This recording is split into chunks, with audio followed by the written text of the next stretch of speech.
Hey, what's up, everybody? True Boxing here. Thank you for coming back to get hit with the truth. So today we are doing the what's next on Rafael Espinoza, the reigning and undefeated WBO featherweight champion of the world, following his dominating fourth-round TKO victory over Sergio Sanchez on the Friday, July 21st, June 21st ESPN card.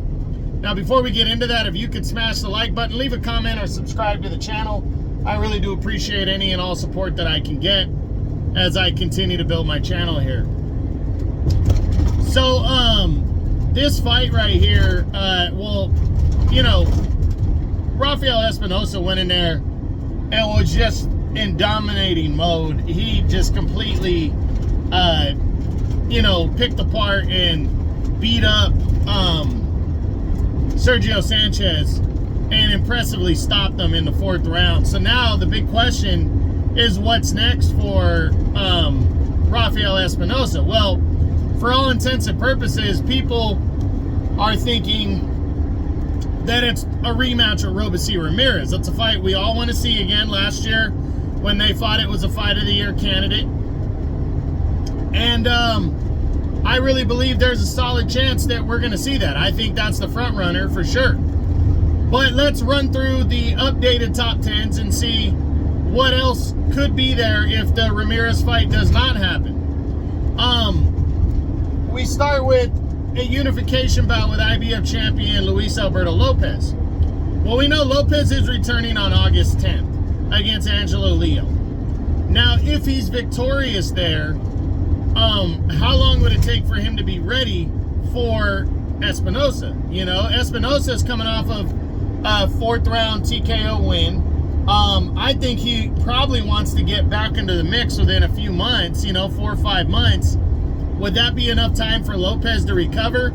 I really think a Leo fight, the fight with Leo, is going to be is not going to be a walk in the park, and I think it's going to be one of those ones where Lopez is going to have to take 4 or 5, potentially 6 months off, because it's not going to be the easiest fight. So I just think time frame wise, this fight's not going to add up. I don't think Espinoza is going to want to wait on unification for like 6 or 7 months. I just don't see that. I see him going in other directions and staying busy. Then there's Lee Wood. Lee Wood is on his move to 130. He gave up his belt last year here at 126, and he's also a matchroom guy, where Espinoza is with Top Rank, so I don't see this one coming together. Then you got WBC champion Rey Vargas. Rey Vargas has been ordered to defend his title against Brandon Figueroa next. I think that's going to be what goes down, probably sometime during the fall. I actually think this fight has a very good chance of landing on the on the Errol Spence Fundora undercard. So I don't see these two sides coming together for this fight next. It could happen, but I don't see it happening. Then we got Nick Ball. Nick Ball, the newly crowned WBA champion. Nick Ball, it's an interesting fight. Nick Ball is a Top Rank. He's not with Top Rank. He's with Queensberry, that works with Top Rank all the time. So it'd be an easy fight to make. But I think the size difference, because Nick Ball is 5'2", where Espinoza's I think he's 6'2". I think that full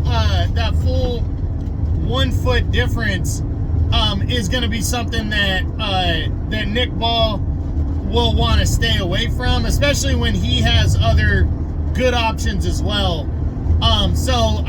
You never know. It could happen, but I don't think it will happen, to be honest. Then we got Ray Ford, the former WBA champion. Ray Ford is going to be on his way to 130. He wanted to move to 130 after he beat Komatov in March. He went forward and defended his title against Nick Ball and lost it by a split decision. He's already in talks to move to 130. I don't think he's going to be here. And Ford's a guy with Matchroom. With Matchroom anyway. So I don't see him and Espinoza coming together. Then you got let me see here. Then you got Brandon Figueroa, the WBC interim champion. Figueroa is going to be fighting Ray Vargas, likely in the fall. I just don't see these two guys' timeline matching up to happen next, so I'm going to say no to that one. Then you got Josh Warrington. Warrington has signed his next fight for 130 pounds. He's challenging for a title up there, so there's no chance this one happens. Then you got the rematch of Robeisy Ramirez, and again, I think that's the most likely thing that's going to happen right here. And then finally rounding out the top 10 is veteran Joet Gonzalez, former world title challenger. I really believe that Espinoza, if he doesn't get Ramirez, a guy like Joet Gonzalez makes a lot of sense because they're both with Top Rank. He's a tough guy. He's been in the ring with Lopez, and you know, Joet Gonzalez he's been in the ring with some top tier fighters like Emmanuel Navarrete, Shakur Stevenson. So I think Espinoza in an all-Mexican battle would take on Gonzalez if he can't get that fight with Ramirez to happen. So at the end of it, what do I think he's going to do? I really believe it's going to be Espinoza and Ramirez. I mean, Ramirez, following his recent win, he's probably going to be moved up to number 1 or 2 in the WBO. I think Espinoza, the fight with Sanchez should have been considered a WBO mandatory defense because Sanchez was number 2, but his number 1 contender, Arnold K. guy, is seemingly putting himself in line in an IBF final eliminator instead of taking the WBO route. So I really believe that we're going to see that's either going to be a mandatory fight or it's going to be an optional defense for Ramirez against for Espinoza and Ramirez too to happen. I'm hoping that's the case. I hope these two guys lock up. I think it's a great matchup. Again, last year was a Fight of the Year candidate. I do believe Ramirez was overlooking Espinoza, and I want to see how he treats a rematch.